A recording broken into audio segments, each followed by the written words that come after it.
What's going on, ladies and gentlemen, and welcome to the 202 Show. I'm Ryan Saber. Today, we're going to spend the whole show talking about DC's Arrowverse. Lots of new stuff announced this week, including the winter lineup, next year's crossover, and the actor who's going to end up playing Batman. But first, let me go ahead and introduce my co-hosts, Mr. Matt Berentsen. Hello, hello. Mr. Andrew Greenblatt. Hi. And Mr. Sean Corcoran. Hello. All right, guys. So as usual, if you're just joining us for the first time, we have the 202 Show, the podcast talk show. We talk everything from sports, comic books, movies, music, and anything we want to talk about. But let's be real, recently it's been mostly comic books and movies, actually, which I think we've been doing better with. So we'll see how it goes.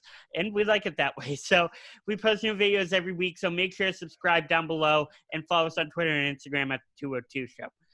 Guys, as I said, I want to pretty much take this show to talk about the DC Arrowverse in its entirety, because there have been a lot of big changes that have been made over the past year. Obviously, Arrow ended, which was really sad because it's one of my favorite shows all time ever. But also, all of the shows kind of got cut short because of the coronavirus. And I will be brutally honest, I'm not up to date on Black Lightning. I'm up to date on Legends, not up to date on Supergirl, and stopped watching Batwoman after episode 2. So the only one I really want to talk about and really deep dive into is The Flash, especially because I think off the top of my head, Legends has 1 or 2 more episodes left before they essentially run out of not run out of source material, but run out of footage recorded before the pandemic happened. So I do want to realistically break down the Flash season finale, because it was definitely disappointing just because nothing was wrapped up at all. Everything, you could tell they had 2 or 3 more episodes left to wrap up the season. In episode 18, we did get a very, very good hint that Godspeed is going to be the season 7 villain, which I'm super excited for because he's personally one of my favorite comic book villains ever, even though he only came out in 2016 in the Flash Rebirth run, and we'll get back to the Rebirth comics a little bit later. So essentially, if you didn't see the episode, spoiler alert, big spoiler alert, Mirror Master, Eva McCulloch, got out of the mirror world in the second to last episode of the season, and she ended up killing her husband, which obviously was her endgame goal in the last episode of the season, took over McCulloch Technologies back from her dead husband, and set up Sue Dearborn to take the fall for Joseph Carver's death, which she obviously caused. Iris is still trapped in the Mirrorverse, which completely sucks, and Mirror Master is completely loose and unhinged.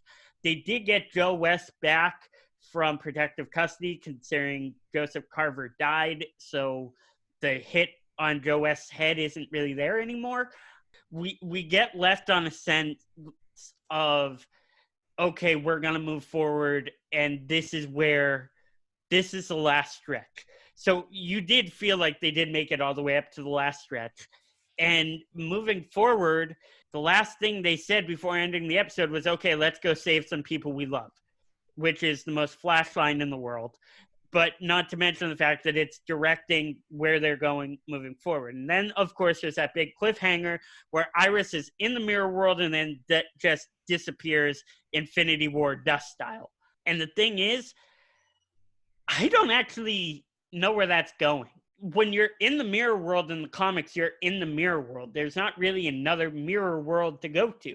So I'm actually very interested to see what they do with that Iris cliffhanger. Looking forward to season 7. I very much expect them to wrap up Mirror Master in the first 2 or 3 episodes, especially because, and we'll get into this when I talk about the rest of the winter lineup, they're starting their shows in January and not September. So we're only going to have 13 episode seasons. So I personally don't want to watch them do 4 or 5 episodes of wrapping up the Mirror Master arc before we really get into the Godspeed arc, especially if we only get 13 episodes. But looking at it for what it was, knowing the situation that they were put in, knowing that they only had X amount of source or X amount of footage they could use, and most of it, a lot of what they had was still unusable because it just wasn't finished.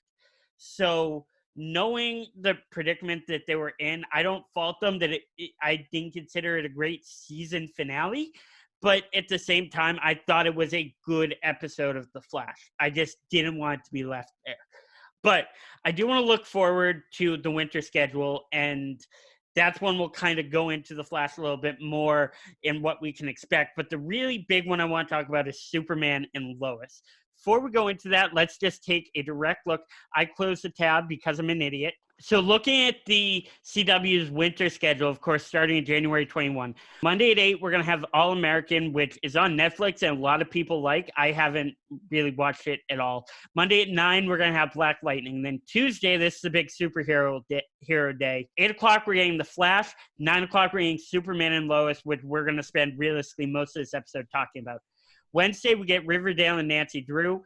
Thursday, Walker, which is a new series starring Jared Padalecki, basically Walker, Texas Ranger, and I'm actually kind of excited to see that. I might watch that.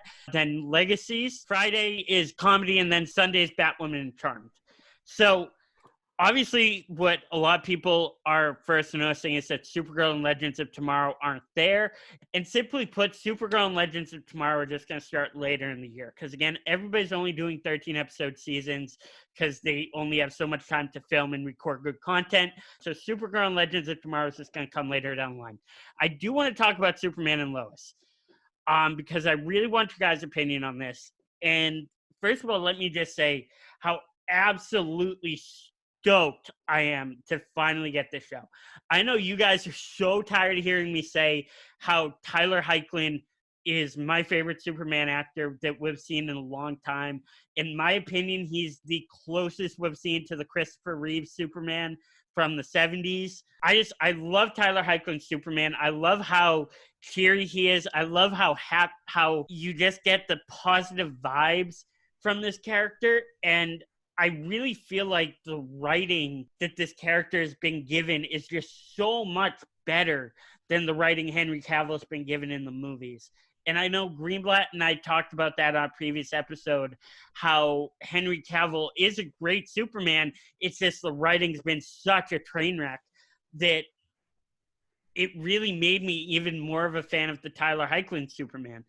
Having said that, there are things I'm a little bit worried about going into this show. First of all, it is going to be more of a family comedy, family superhero drama than a traditional Superman show is. It's not just called Superman like The Flash, Supergirl, Arrow was, or Legends of Tomorrow. It's Superman and Lois.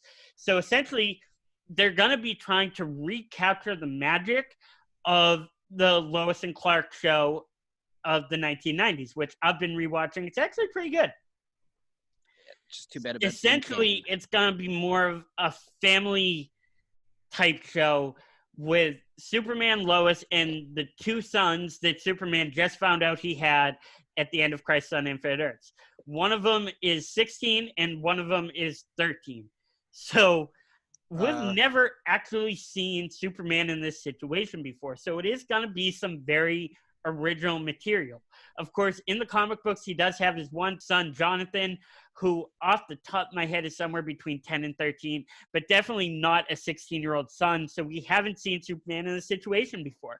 So I'm actually really excited that we're genuinely getting some original superhero content starring a character that we all love. Because I know, and I want to ask your guys' opinion about this, I feel like with the shows that have come out recently, I just haven't been interested. I maybe Batwoman and Stargirl and Swamp Thing are bad examples. And of course, Swamp Thing and Stargirl are DC Universe, even though Stargirl's CW DC Universe. It's weird. I haven't really been interested in any of these new shows up until Superman and Lois. What makes me a little bit worried about this show is that what I have seen from some of the newer ones hasn't impressed me. I've already said how Batwoman, in my eyes, is just a train wreck. First of all, the show and the writing is just genuinely bad. It's not well written. It's not well put together like Arrow was, like The Flash was in its first couple of years, like Black Lightning is. But I want to ask you guys, does the recent streak of CW shows and superhero shows kind of falling a little bit flat? And I know I watched half of Stargirl. Greenblatt watched Stargirl. We're going to talk about that potentially later. If not, we're going to do a bonus clip, and we'll talk about that tomorrow when I finish the full episode. But does the recent trend of the CW shows make you a little worried for how corny Superman and Lois could be? Matt, let's go to you. Yeah, I mean, I was probably just as big a fan of the CW shows as you were at one point, Yes. and I've completely fallen off. Yeah. I don't watch them anymore. There's nothing about them that feels redeemable to me at this point. I can't imagine the show being that great, in my opinion. One, because, and Greenblatt's going to get mad when I say this, I think the original Lois and Clark, not a fan. And you know how I feel about Superman as a character. If they don't go dark and brooding with him, they're going to go campy with him. It's not going to, I don't have any high hopes for this show. Well, Matt's also like the one of us who isn't like fully on board with Superman. That's also true. He doesn't love Superman as much as like you and I do, Ryan. It's not that I don't love him as much as I don't like him. You just yeah. And I understand that, and obviously I'm a biggest Superman fan. I literally did my two major essays in college were on Superman in the media. So I understand you're not, Matt, that you're not a big Superman guy. And yes, for people who aren't big traditional Superman guys, you need to entertain those types by making him dark and broody like they did Henry Cavill. For the traditional Superman fans who read him in the comic books and the cartoons that Greenblatt has going behind his head right now, and if you talk, you'll see, I appreciate Superman being a campier character. I appreciate Superman smiling and stopping to shake everybody's hand. Superman, in my eyes, is supposed to be the ultimate good human being, and he's not a human being. That's the point. Superman's supposed to be an alien and show what humanity can be at its best. And that's why I think I love Tyler Hoechlin so much, is because he represents that. And yes, I think you're very much going to see that represented in this show. I would be very, very, very, very, very surprised if there's anything really, really dark and broody about this show. I just don't think it'll fit. I don't think it'll line up. I very much expect this to be a happy, fun show. So one of the things that came out from like one of the announcements with the Superman show, they said like he got laid off from his job at the Daily Planet. That was one of the big, like one of the things I read about the show. Throws out Clark Kent glasses. So like, I'm not 100% sure, but I remember reading something about the show. I'll look it up again. But so we're gonna see Superman playing Mr. Mom, Pretty much. which will be interesting to say the least. The other thing I wanted to point out a little bit, at least, is the fact that it is gonna be Superman and Lois. It's going to be obviously just from the title. And if you did watch if you did watch Lois and Clark in the 90s, it does have a very 90s feel to it. Let me get that completely out of the way. And I think that's part of why it's so campy, is because it is the 90s. At the same time, you have two main characters. Superman's only half of the main character. It's going to be Superman and Lois. So what you are going to see is Lois, I almost called her Lois Clark, Lois Lane, being in on all the adventures. Lois Lane's going to be helping Superman take down the bad guys, which at first, and a lot of people are saying, like, that's ridiculous. Superman's Superman, and Lois Lane is a human and has no powers or anything like that. First of all, she has journalism. That's a power. Yes. Lois Lane has probably the most hardcore investigative skills of anyone in Metropolis. But the thing that comes to mind is the fact that it is going to be Superman and Lois. But if you watch The Flash for the past, they just did 6 seasons. So if you watch The Flash for the past 5 seasons, it's basically Flash and wife. And the same thing with Arrow. It's basic after the first 7 or 8 brooding episodes of Oliver standing on a gargoyle with the bow and arrow doing his best Batman impression, it becomes Oliver and friends, Arrow and friends. And that's where you get Felicity, and that's where you get John Diggle. And Felicity ends up being his wife. And of course, at first, that wasn't as corny as it was at the end when they're like, I love you, please don't die. But I very much expect this to be in the same realm as the other CW shows. Just because it has Superman and Lois in the title, I don't expect it to be so heavily weighted on Lois Lane that Lois and Clark was in the 90s, to the point that it dragged it down. So a couple more questions I want to talk about this. So we have at least one villain. Deadline reported it. It's a villain called the Stranger. Okay. All that's known about the character is that he's a visitor, hell-bent on proving to the world that it no longer needs Superman. So Lex Luthor, but continue. Sort of. I mean, yeah. But well, with that's powers, gotcha. Yeah, I don't know. That's all I have. But we do know that General Lane is on it. He got casted.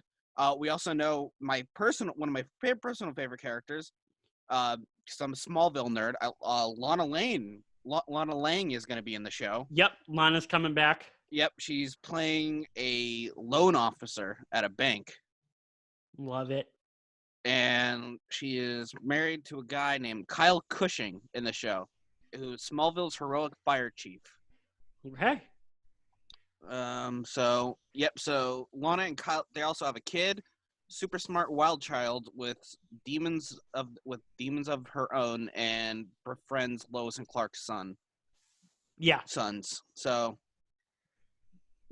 I know I'm interested about the show. I'm honestly not as interested in it as you are. I mean, I know that. I didn't expect anyone to be. Yeah, I mean, I was excited at first, but like, I've really fallen off a lot of those shows.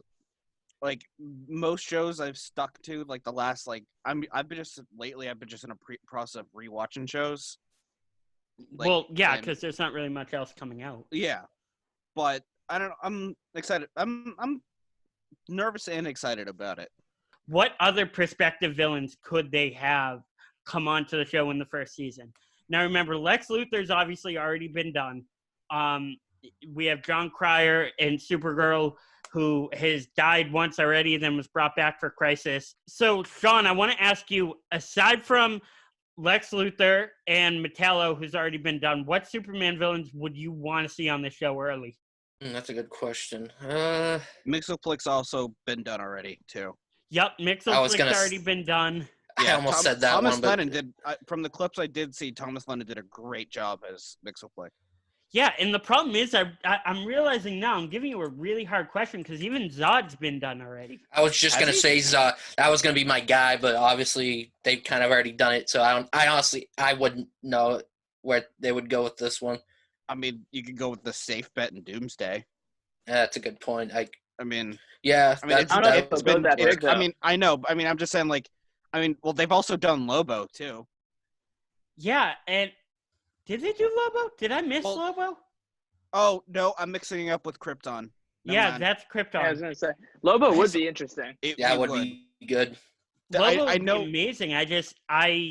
You have to remember, this show doesn't have the production value that a movie would. While in a movie Lobo would be amazing, it would probably look a little bit corny on this amateurish on TV. I mean, you also like shows like, I'm gonna say it, like, it's still early on, but shows like Stargirl and like Doom Patrol and what's the other, and Titans, like they have much higher budgets, Yes. because they're on the subscription service. Yeah, and they're But, like, funded directly from DC versus Warner Yeah. and CW. Yeah, so like they have I trust with those shows. I mean, those shows I didn't watch Swamp Thing because I'm not my thing, Yeah. but I know the whole thing with Swamp Thing has just been a huge disaster. Very psyched for Titan season 3 though. I am too. And we're getting Barb, we're getting Arsenal. Yeah, we're finally getting Roy. They've Yep. been talking about that for 2 years. No, and that's the thing. I have an issue. I would be very nervous to see them do Doomsday. Yeah. I he feel like he was done so well on Smallville though. he was, but it also hasn't aged really well. No, I mean, Nothing on Smallville has aged well. It was Sam Witwer that played Doomsday on it, wasn't he? Wasn't it? I don't remember. I think it was. The problem is nothing on Smallville has really aged well, and I very much worry about how they would do Doomsday. Even Savitar, who off the top of my head is and I say biggest villain, I mean biggest villain I remember them doing was a big Russian guy in a suit. So realistically, they would need to get somebody out of the WWE to be Doomsday and just use a lot of prosthetics. How hard would that be? Just get the Big Show to do it. Too big belly-wise. No, dude has his own sitcom now on Netflix, by the way. Where he's a stay-at-home I dad. just don't have time. No, like a Roman Reigns type, or Triple H type. Yeah. Like, somebody that should have been cast as Bane instead of Tom Hardy. I mean, was 5'8". I mean, Tom Hardy was good though. Tom Hardy was good, but he's 5'8". Bane's supposed to be 6'9". I mean, he is. Well, are we gonna go back to fucking? Are we gonna go back to Bane from Batman and Robin? Yeah, right. What a great version of Bane. I love that. That will, until the end of time, be my least favorite superhero portrayal or supervillain portrayal ever. Don't forget about never leave the cave without the card. See, that doesn't bother me as much as taking the most criminally intelligent character in Batman's. I would say, in terms of criminal plotting and scheming, Bane is a smarter terrorist than the Riddler is. Yeah. Well, and you made him a grunty guy on steroids. Yeah. Like, I mean, Tom I didn't Hardy need did to a see great that. I job could of just go to the gym. I mean, Tom Hardy did a great job portraying like the genius aspect of it But he's like 5'8". I mean, well, do I have to bring up the Wolverine argument? No, because I can be okay with somebody being too tall as long as he's not like 6'9", like outlandishly not LeBron tall. James tall.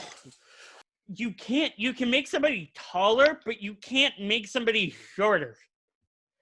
That's like casting Tom Cruise as Captain America. Like, there's only so many milk crates. You know what I mean? Yeah. In terms of Superman villains, like I said, part of the issue is that everything's been done on Supergirl already. You know what I mean? They did Lex Luthor. They did Bizarro. Not Superman Bizarro, but Supergirl Bizarro. They did Maxwell Lord. They did Metallo. They haven't done Brainiac. I think Brainiac would be cool. They did Zod for like 2 weeks, which was ridiculously dumb. I don't know. I'm excited to see how this all plays out. The other thing I did want to ask you is I want to know how much do you think this show focuses on the new school rebirth stories versus the old school classic Superman stories? Now, first of all, I know you guys don't read the new rebirth comics like I do. So I don't expect you to say, oh yeah, Leviathan. Let's do Leviathan. Even though I think Leviathan would be amazing. But so realistically, what I wanted to ask and also provide background information. All right, so all of Arrow Season 7 was a rebirth story, and a lot of singular episodes from The Flash have been direct rebirth stories. So, Matt, why don't we start with you, because I feel like we've been off you for a while. how much do you think this show and the CW moving forward focuses on newer stories versus doing classic storylines? So I think it depends. If we're talking about Superman, I think it'd probably be smart to go a little more classic. I see them pulling a lot out of early 2000s, 90s. Like, that's the Superman I see them going for that. As far as everyone else goes, I think it depends. I mean, I think the Flash has done a good job of jumping back and forth. You see a lot of new elements, but you also see old elements, and then they create their own elements. The issue is when they go too far into creating their own elements, that's when you have a really campy series. So I'm hoping they try to stay as close to the source material as possible. I prefer them to stick like pre-2015. I would say pre-2010. But ultimately, as long as it makes sense, then take it. But something that they can't physically bring onto a television screen, some things that they try to overshoot or they don't pay enough attention to, that's when they have issues. See, and I think to counter that, and I know you didn't watch The Flash season 6, I'll send you a clip of this later to show you how ridiculous it is. But they kind of broke The Flash season 6 into two villains because you need to have somebody pre-Crisis, and then you have Crisis, and then you need somebody else to deal with after. And so they wrapped up the Bloodwork arc in the first half of the season. And Bloodwork is directly from the Flash Rebirth stories from 2016, written by Tom Williamson, who actually just announced that he's leaving the Flash. Josh Williamson, thank you. Who's just announced he's leaving the Flash series and doing a different show, different book for DC. Doesn't matter. But he came up with the Bloodwork storyline and Bloodwork's character entirely. And essentially, in the comic books, it was a giant blood monster. And it looked really good because it's comic books and you can do giant blood monsters. And then you take them and put them on a CW show and it looks horrendous. Like, this is one of the worst CGI characters, villains I think I've ever seen. It just didn't work. And this is including the Thinker and Savitar in the giant bulky suit. Like, this was just straight out weird. But I also think you do have a lot of original content that does have a lot of diehard fans behind it. There are so many people excited to see Godspeed next season, me being one of them. Like, I already said on the show how stoked I am that we're finally getting a good Godspeed. And not that weird one we got in season 5. Godspeed, of course, being August Hart, the detective turned anti-hero from the CCPD in the Flash 2016 book. Like I said, I am excited to see them do some of the newer things, just like with Emiko, and this didn't work out, I think, as well as they planned in Arrow season 7, doing the Ninth Circle and doing Emiko Queen, but it still worked. Ruby Rose just dropped out of Batwoman. Wait, what? Really? Well, the show's canceled then. They're going to recast her. Are you serious? Yeah. This is like as of 3 minutes ago. Yep. Variety was reporting on it. Wonder what happened. The show's a disaster. All right, so breaking news, Ruby Rose, literally as we're filming this show, I'm not making this up, it is 6:17 on Tuesday. As we are filming this show, Ruby Rose drops out of Batwoman. Yes, I feel bad because I think she was very heavily screwed over by the horrendous writing and the fact that, yes, they were trying to push sexuality way too much. Just a little bit. But I'm also very interested to see who's recast. And that transitions perfectly. Literally could not transition any better to the next thing I want to talk about, which is the fact that Warren Christie has been cast as Batman. And he's been cast as Bruce Wayne for the Batwoman show for the next season. Now, I had this conversation in full with Matt already, basically talking it out in my head and shit. basically preemptively saying what I'm going to say now, that they need to be very, very, very, very careful how they handle this. Now, right now, they're only bringing him in because the main villain they did, or at least from what I read, I didn't watch Batwoman to its full extent. I saw the highlights. And the main villain they did towards the end of the year was Hush. If you read the Batman Hush comic books, which if you haven't and you're watching the show and like comic books, you're a fucking idiot and need to do that right now, I will send you my copy. It is right here. If any of you haven't read this yet, I will literally send this to you. One of the best storylines ever, but it involves Tommy Elliott, who's a plastic surgeon and can take essentially the face of anybody he wants. Hush can take the form of anybody, and the very last episode, Alice has him take the form of Bruce Wayne. And that's when we see Warren Christie for the first time. Having said that, you don't cast somebody to play Bruce Wayne and only use them once when it's not actually Bruce Wayne. I think that'd be kind of dumb. But as I was explaining to Matt privately, they need to be so careful how they use him. Because what could very easily happen is if Batwoman really sucks and continues to not do very well, and people like Warren Christie as Batman, people like his character, people like his Bruce Wayne, they're going to start calling for him to get his own show, much like people did with Tyler Hoechlin. I am very, very, very excited to see this guy play Batman. I've been calling for a CW Batman for freaking ever, even though we basically had it with Green Arrow. But I don't know. You have to imagine they don't plan to go very far with it, because you wouldn't be releasing one Batman the same time period you're planning on doing the Batman movie, which is still... It's looking better and better every time every news about it. Greenblatt said it's looking better and better the more we learn. They need to be really, really careful how they use Batman, because if Batman one-ups Batwoman, people are going to start calling for a Batman show, which I would love. I would love to see this guy Warren Christie give Batman a try. I would love to see the CW do a Batman show.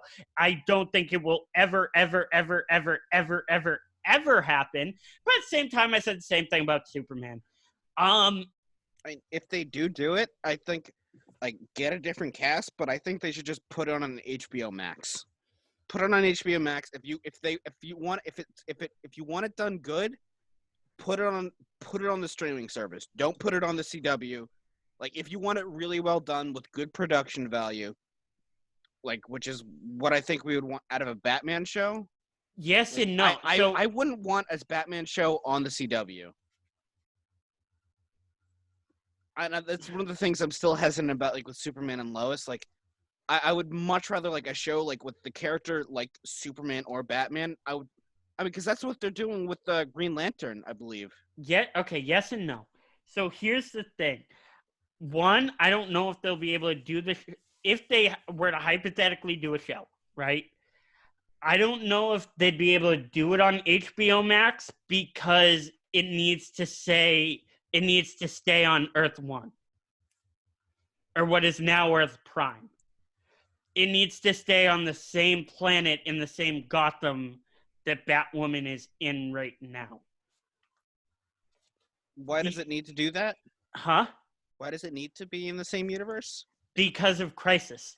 Well, we already got confirmation that there are other Earths again, because we did. Yes, we did. But this character is playing Bruce Wayne of Earth Prime. I'm just saying, if they do a Batman show, not with this guy as Batman. I'm saying if they do a Batman show, I don't want it to be on the CW. No, and I get that, but I'm saying if we were to get a Batman show, I personally would prefer it be done on the CW, so that it's on the same Earth with Grant Gustin Flash, Melissa Benoist Superman, Tyler Hoechlin, Melissa Benoist Supergirl, Tyler Hoechlin Superman.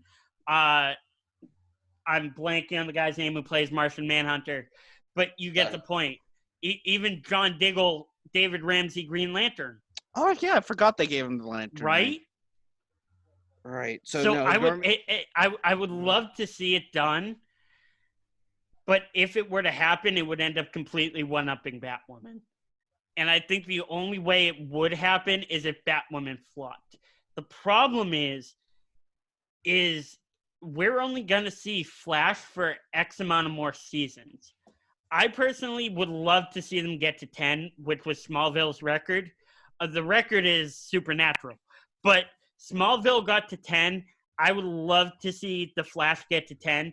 Right now, Grant's contract is up at the end of 7. But I know for a fact they're season 9. Yeah, they're talking to him right now about extending him to season 9. And I would have to imagine if they extend Grant to season 9, they're going to extend Candace Patton to season 9. They're going to extend Jesse L. Martin to season 9.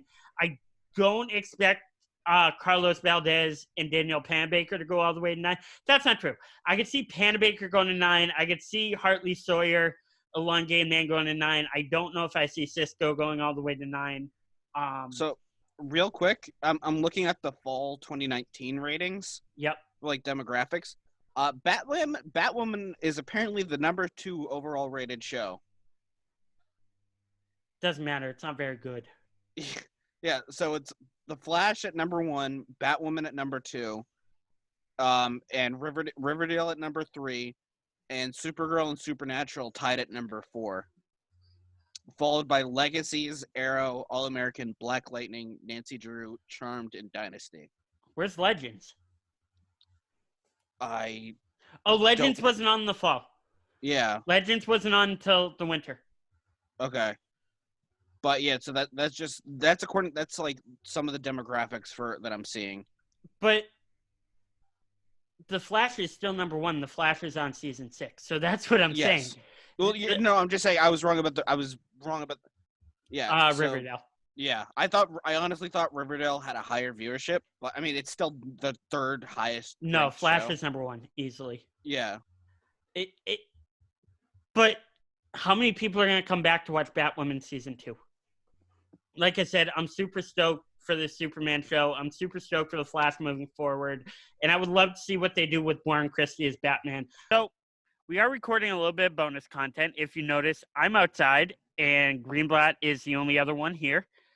Basically, because I got to the point to editing this episode, and just so much has happened over the last few days, it would be remiss if we didn't include this. So some really, really big DC Comics news broke over the last 2 days. Right now it's Thursday. We recorded the original episode on Tuesday. And I actually think we have a really good episode, but we can always add a little bit more content, especially when it's something this big. Now, obviously, 2 very big things have been announced from DC Comics over the last 2 days. First of all, we already talked about how Ruby Rose left Batwoman, and I want to go a little bit deeper into how I think this is going to affect the series a little bit more down the line.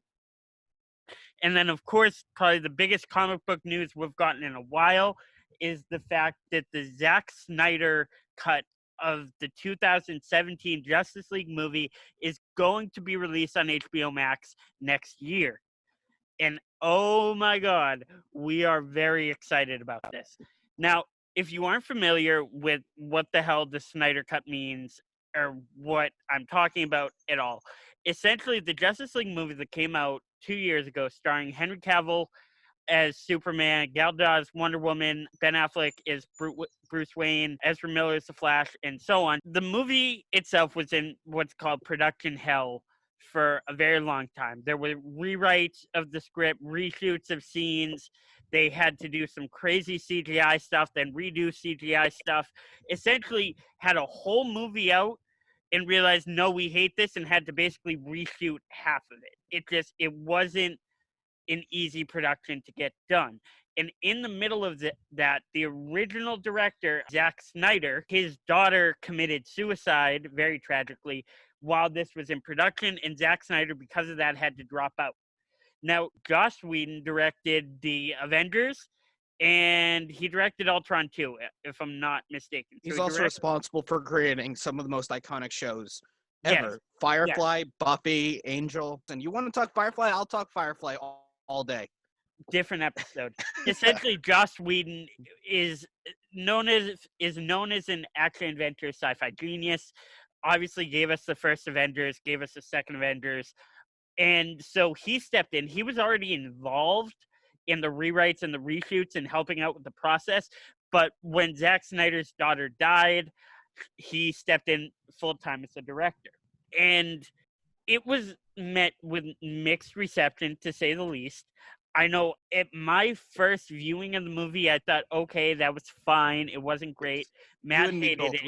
We were the only two in the group that actually kind of enjoyed some of it. Yeah, Matt hated it. Everybody else that was with us. I still have a Justice League. I still have my Justice League poster from the movie hanging up. I 100% believe that. And then you watch it 2 or 3 more times, and it starts to get like, It just- okay, yeah, this everything was as falls bad apart. as we thought. And of course, me and Greenblatt are the bigger DC comic fans. Greenblatt, I know, is an equal DC Marvel guy, if not even more Marvel. I know I'm the biggest DC comic fan of the group in terms of DC Marvel. So I was kind of in my moment. I'm like, yeah, Flash, yeah, Superman, yeah, Wonder Woman. And then I get out of it, and I'm like, wow, that sucked. And essentially, there was an online campaign getting people to donate to suicide prevention in honor of Zack Snyder's daughter. And it was called Release the Snyder Cut. Because originally, Zack Snyder, like I said, directed this movie and had his own cut of the film. The film just happened to be 4 hours long, and they were in the process of cutting the whole thing way down, which is why they were doing the reshoots in the first place that happened to be directed by Joss Whedon, to take the 4-hour movie and cut it down and simplify it. But because the movie itself was hit with such mixed reception, fans wanted to see the original Zack Snyder cut of the movie. It was supposed to be darker, it was supposed to be grittier, and feel more like a Batman versus Superman versus an Avengers type movie, which we got. So I personally am very, very, very excited to see this, but there are a couple definite thoughts I have.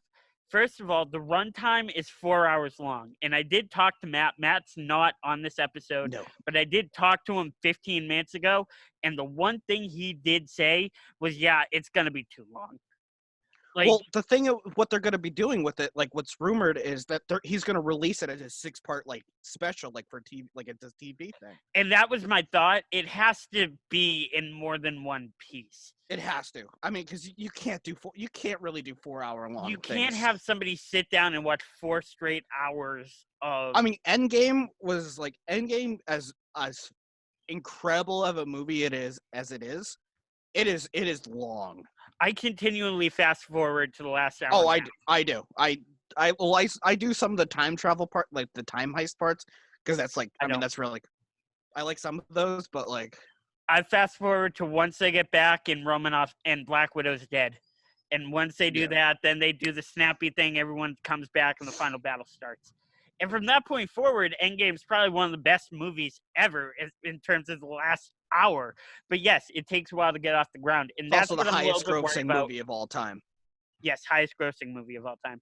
Not counting inflation, because that's still Gone with the Wind, I believe. I'm very excited to see this movie. First of all, I want to see the darker aspects that everybody's been talking about, and Zack Snyder's really known for. If you look at some of Zack Snyder's previous endeavors, the 2 big ones that stand out are 300 and Watchmen. And both of those have a very dark, very gritty feel, some very dark luminary tones. It's a very dark movie. What are you, Greenblatt, kind of expecting to see from this film in terms of differences between this movie and the Joss Whedon movie? Well, we're getting a lot of things, from what Zack Snyder and all the cast have said, like nobody has been like one of the bigger outcries of this than like the entire cast. Like Jason Momoa, Gal Gadot, Ezra Miller, I think, has commented on it a few times. Even Ben Affleck himself has commented on it. Is Ezra Miller allowed to speak publicly yet, or is he I don't know. Canceled? I'm sure he has. I think some of it has obviously blown over. Yeah, so there's a lot that's changed. Like, there's also an entire missing character that got cut from it. We have the Martian Manhunter in the Snyder cut. Yeah, I heard about that. Like, you remember the general dude from Man of Steel and Batman versus Superman? Yeah. He's the Martian Manhunter. Wow. See, Like, that's just why I think we needed an extended cut of this. And we why I need, like, think yeah.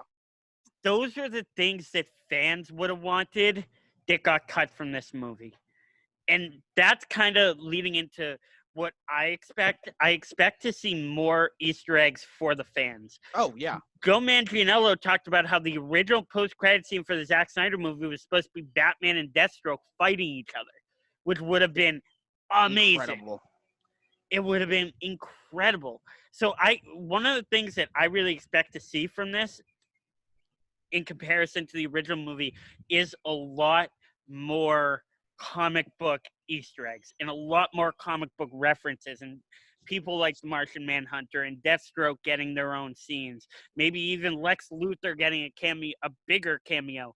So I'm very excited to see this. I'm pretty sure there's supposed to be a lot more. I'm also pretty sure there's supposed to be a lot more dark side stuff that was supposed to be in it. That too. They cut a lot of dark side out and just gave us Steppenwolf, which was ridiculously It was dumb. awful. He was honestly. an awful villain. I mean, like, we have almost 3 hours more footage that we're going to be getting. Like, and they're going to be continuing to work on it. Like, while this is going on, they're like, Zack Snyder's never really stopped working on it. He's like continuously like put like more effort into it. That is amazing. And like, I'm so excited to see this, man. I'm so excited. I mean, I'm setting my expectations low, so I won't be fully disappointed.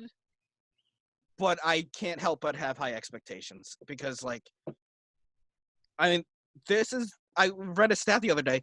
This is the most tweeted about like DC property ever that hasn't been released. Yeah.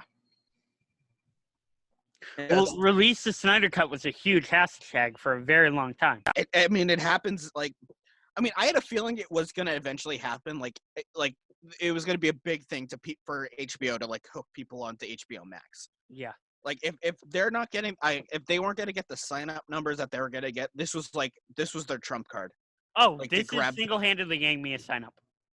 And the Green Lantern show. Yeah, I mean, I already signed up for HBO Max like a week ago, because they had an offer. Like if you pre-order to sign up, you get like $3 off a month for the entire year. Okay. So instead of paying $15 a month, you're only paying $12 a month for the entire year. Okay. So the other thing I did want to talk about is obviously Batwoman. I know we did touch upon this the other day, but realistically, I think this is a death sentence for the show. Traditionally, when you see a show recast the lead after the first season, it doesn't traditionally do well. And the thing I really wanted to talk about was the reasoning, or at least the alleged reasoning behind Ruby Rose wanting to leave. And that's her basically. More details have come out. Her basically just misunderstanding what it was going to take, the commitment to do this show. Misunderstanding the long hours, working 9 out of 12 months a year, being ultra committed and not being able to do any feature films for 7+ years. Grant Gustin's openly said how he's had to give up roles in feature films so that he could be the Flash. Well, granted, that really hasn't stopped Stephen Amell. I mean, don't forget he did TMNT. Yeah, but what else? What else? He had one. I mean, now he did Code 8. Code 8 was really good. He's done like, I still haven't seen it yet. I've been meaning to watch it. Oh, you love heist movies. You'd love it. Oh, yeah. I mean, Ocean's 13 is one of my favorite all-time movies. Oh, you would love this movie. Great film. I'm very worried. Not worried. I'm convinced that this is going to be a death sentence for the show. And it almost makes me worried for the CW DC universe as a whole, because as we said a little while ago, The Flash only has not a couple episodes, but a handful of seasons left. If they break Smallville's record, they're going to get to 11. That's only 5 seasons from now. I don't think they'll do it. Damn. I can see them tapping out after 9 or 10 and tying with Smallville. I don't see them getting Supernatural as much as I would absolutely love that. I would love to see The Flash go to 14. It's just not going to happen. And I feel the same thing with Legends. Legends is getting weirder, and they're kind of running out of content. Supergirl, I've been watching up on, but it's not as good as the original seasons. Arrow is just gone. Arrow retired. I have hope that they'll be able to carry on without Batwoman, assuming it does flop like we expect it to, because of the turmoil they're going through right now. I think we can kind of assume it's not going to end well. And I also think like Ruby Rose, like the name itself, brought a bunch of people into the show.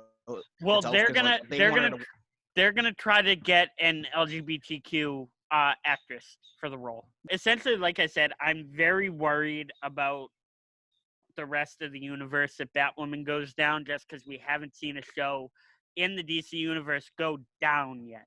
We've seen Arrow, and I was thinking yesterday, Batwoman is going to get canceled. And I don't actually love the term canceled in TV because people say, oh, Arrow was finally canceled.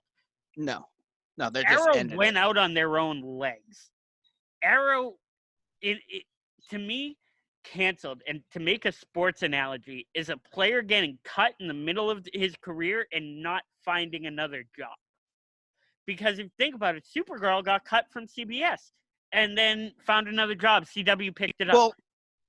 Well, technically they got downgraded because because CBS like is the parent company and CW is like their like side company. No, I understand that, but it went. Yeah.